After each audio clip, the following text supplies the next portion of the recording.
Beda dengan sholat lain-lainnya. Biasanya kalau kita sholat Jumat itu khotbah duluan, baru kita sholat Jumat. Tapi pada sholat Id ini kita sholat lebih dulu dan nanti ditutup dengan khutbah. Sholatnya pun juga berbeda. Kita nanti akan takbir dengan takbir yang pertama itu 7 kali takbir, dan yang kedua 5 kali takbir. Dan insya Allah nanti akan diimami oleh guru kita Hamid, dan beliau sudah hadir di hadapan kita. Di antara takbir-takbir tersebut biasanya kita membaca Subhanallah walhamdulillah wala ilaha illallah wallahu akbar.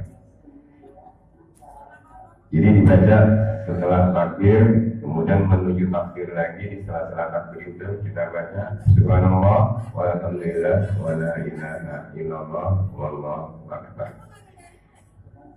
Kemudian niatnya seperti biasa, usolli sunnata idil adha rak'ataini mustaqbilan kiblati adaan makmuman lillahi ta'ala.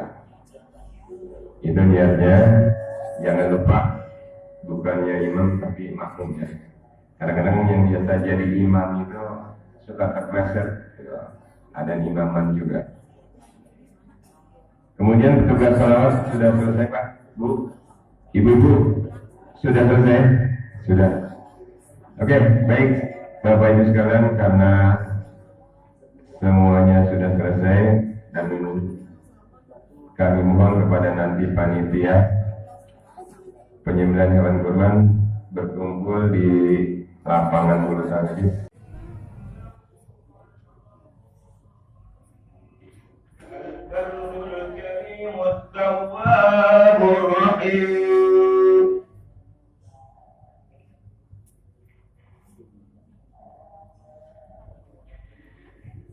Allahu Akbar, Allahu Akbar, Allahu Akbar. Allahu Akbar, Allahu Akbar, Allahu Akbar. Allahu Akbar, Allahu Akbar, Allahu Akbar. Allahu Akbar kullama halla hilalun wa abdar. Allahu Akbar kullama sama sa'imun wa aftar. Allahu Akbar kullama tarakama sahabun wa amtar. الله أكبر نبت نبات وأزهر. الله أكبر كلما أطعم طالع ومعطر. الحمد لله. الحمد لله الذي جعل للمسلمين عيد الفطر بعد صيام رمضان وعيد الأضحى بعد يوم عرفة المختار. أشهد أن لا إله إلا الله وحده لا شريك له الملك العظيم الأكبر. وأشهد أن سيدنا محمدا عبده ورسوله الشافع في المحشر، نبي قد غفر الله له ما تقدم من ذنبه وما تأخر. اللهم صل وسلم وبارك وأنعم على سيدنا ونبينا وشفيعنا ومولانا محمد وعلى آله وأصحابه الذي أذهب عنهم الرجس وطهر. أما بعد، فيا أيها المصلون اتقوا الله، اتقوا الله، اتقوا الله حق تقاته ولا تموتن إلا وأنتم مسلمون. معاشر المسلمين، jamaah salat Idul Adha yang dirahmati Allah Subhanahu wa taala. Mari kita sama-sama selalu senantiasa meningkatkan ketakwaan kita kepada Allah Subhanahu wa taala dengan menjalankan kewajiban-kewajiban kita yang diperintahkan oleh Allah Subhanahu wa taala dan menjauhi apa yang dilarang oleh Allah Subhanahu wa taala dan Rasulnya. Masyaallah muslimin rahimakumullah. Hari raya Idul Adha selalu saja menjadi rekonstruksi sejarah masa lampau. Sejarah kehidupan figur-figur kekasih Allah Subhanahu wa taala. Khususnya figur seorang nabi yang mulia, yaitu Nabi Ibrahim alaihissalam, seorang figur Nabi Ismail alaihissalam, dan seorang figur seorang istri atau ibu yang luar biasa, yaitu Sayyidah atau Siti Hajar alaihissalam. Prosesi yang mengharu biru sejarah bagi umat Islam adalah penyembelihan yang dilakukan oleh Nabi Ibrahim alaihissalam terhadap anaknya yang begitu taat, yaitu Nabi Ismail alaihissalam, yang walaupun akhirnya diganti domba oleh Allah Subhanahu wa taala. Masyaallah muslimin rahimakumullah. Kata Aid itu dari kata akarnya ada, ya'aidu atau ya'ud, yang berarti kembali. Kemudian kurban atau adha itu berarti penyembelihan, dan kurban bermakna dekat. Ini memberikan makna kepada kita bahwa kita sepatutnya menyadarkan diri, mengembalikan diri kita untuk senantiasa taqarrub kepada Allah dengan mempertajam rasa robbaniyah atau ketuhanan yang berupa ketakwaan dan ihsan. Begitu juga yang berkaitan erat dengan rasa insaniyah, yaitu kemanusiaan berupa budi pekerti, moral atau akhlak, dan amal soleh. Hadirin masyaallah muslimin jamaah salat Aid yang dirahmati Allah. Perlu kita ketahui bahwa dalam mendekatkan diri kepada Tuhan itu macam-macam umat melaksanakannya, khususnya umat beragama.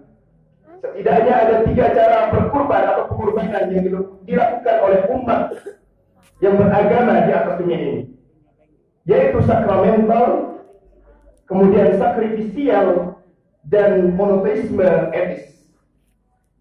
Agama sakramental ini mengajarkan umatnya untuk dekat berkorban kepada Tuhannya, namun hanya melalui ritual belaka atau ritual suci.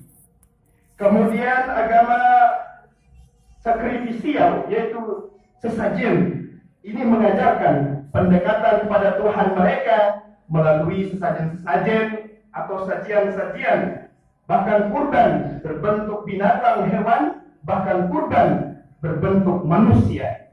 Namun Islam datang sebagai agama monoteisme etis yang berbentuk mengajarkan tentang ketauhidan kepada Allah dengan menapak jalannya dengan jalan iman yang sempurna, Islam yang kafah, dan juga mencapai derajat ihsan, yang dimana menyembah Allah seolah-olah engkau melihatnya. Jika engkau tidak mampu melihatnya, maka Allah lah yang melihat kita. Sehingga muncullah dalam hati kita kemantapan iman yang menuju kepada taqarrub kepada Allah dengan amal saleh kita. Masyaallah muslimin jamaah salat Aid rahimakumullah.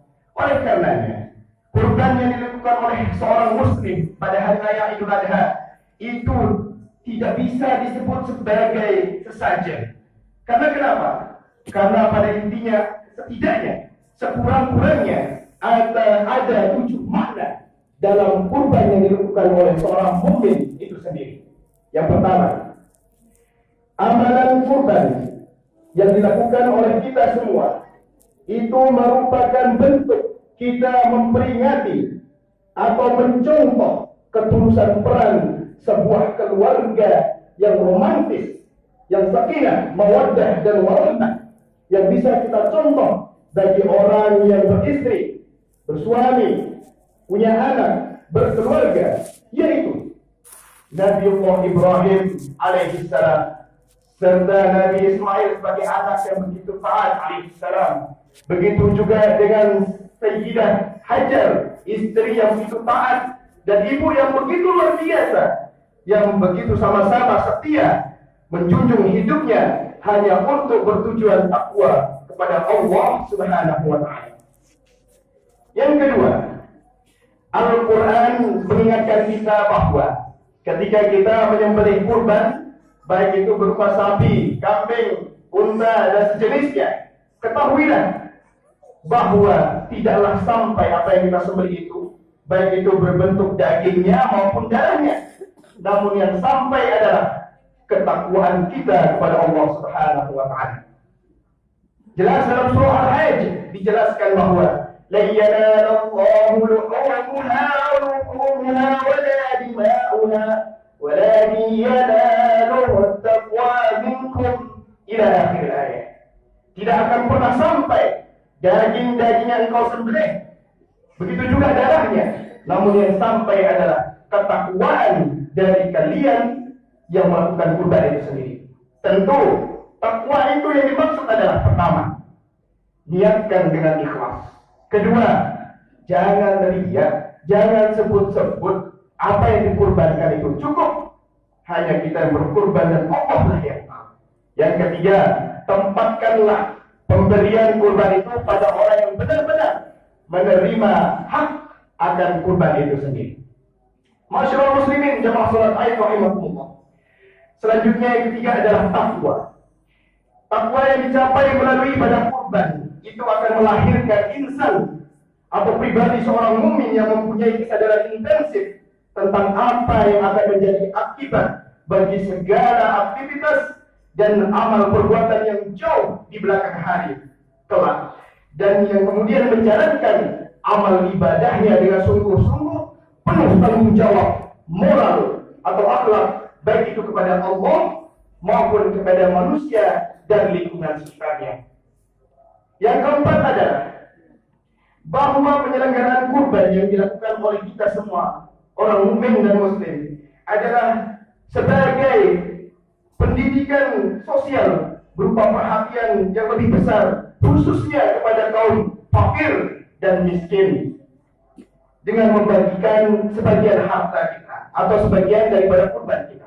Jelas dalam Al-Quran juga dijelaskan bahwa apabila hewan kurban itu telah mati atau telah disembelih, kemudian makanlah kurban kalian, namun jangan lupa wa at'imul qani' wal mu'tar.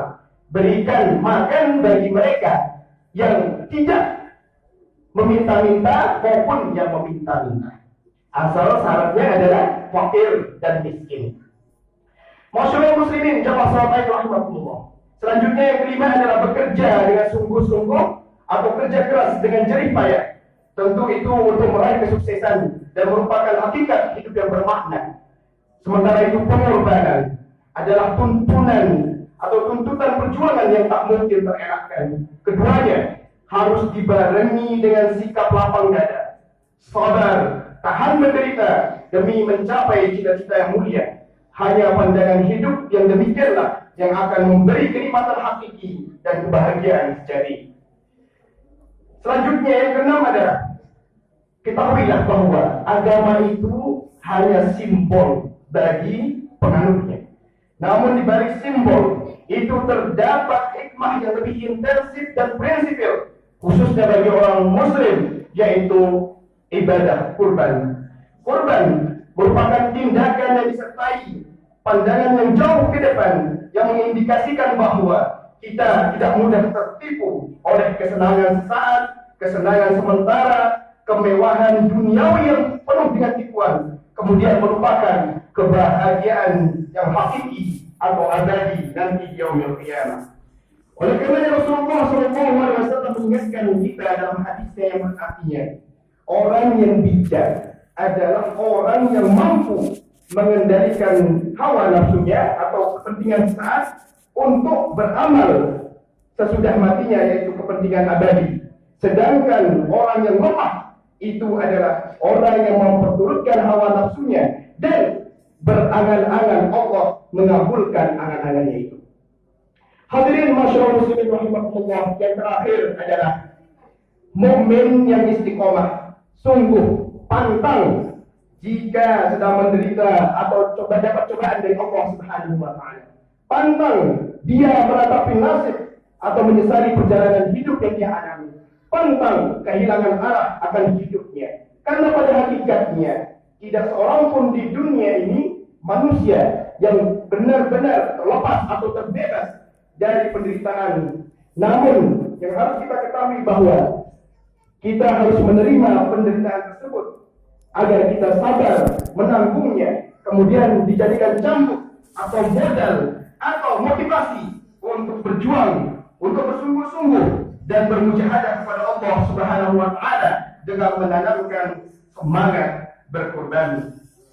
Dengan demikian, semangat berkorban yang tinggi yang kita dapatkan dari suri tauladan Nabi Ibrahim, Ismail dan Siti Hajar yang telah mencapai maqam ma'rifatullah dalam ma'rifat kurbannya atau tasawuf kurban, itu dapat kita pelajari dengan mendekatkan diri kembali kita kepada Allah Subhanahu wa taala untuk mendapatkan ridha Allah Subhanahu wa taala agar kita pribadi, keluarga kita, anak-anak kita selamat dari dunia hingga akhirat dan menuju surganya Allah Subhanahu wa taala. Amin ya rabbal alamin. A'udzu billahi minasyaitonir rajim. Bismillahirrahmanirrahim. Qad aflaha man tazakka wa dzakara isma rabbih fa shalla.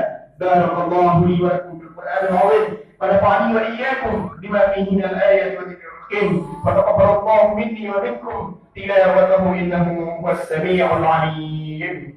اللهم صل على سيدنا محمد وعلى آل سيدنا محمد.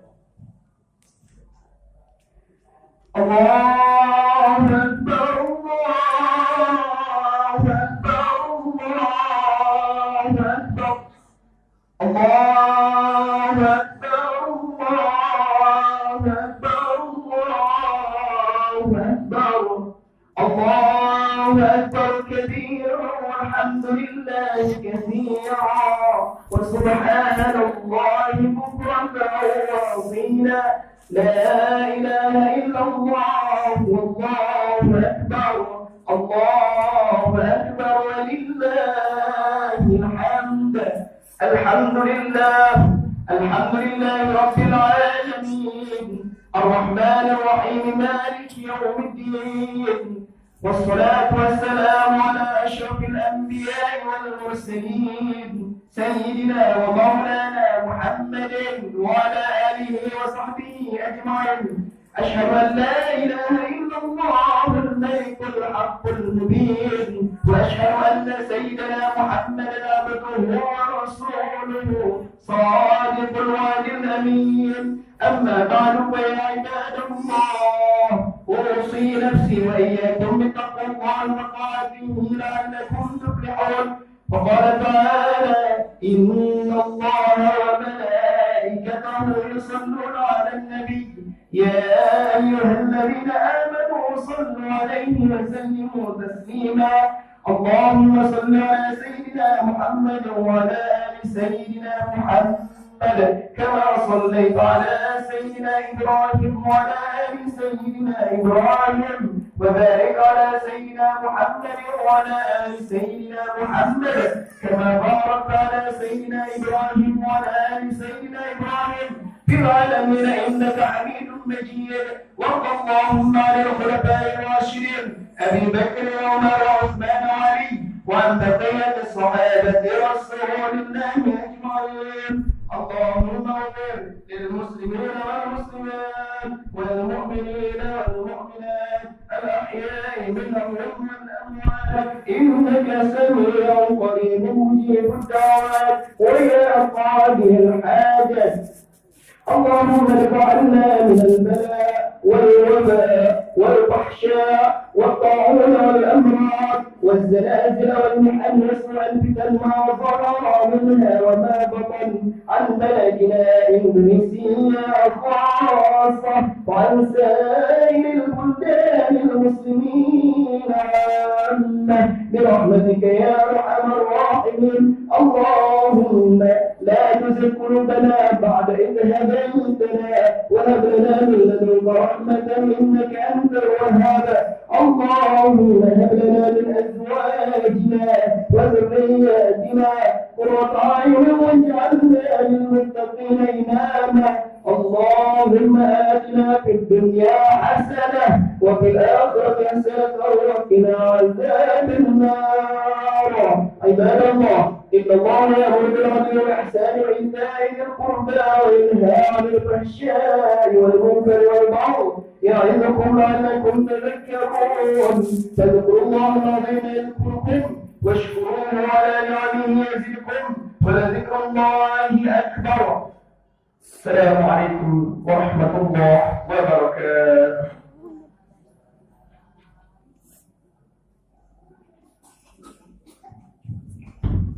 صلى الله عليه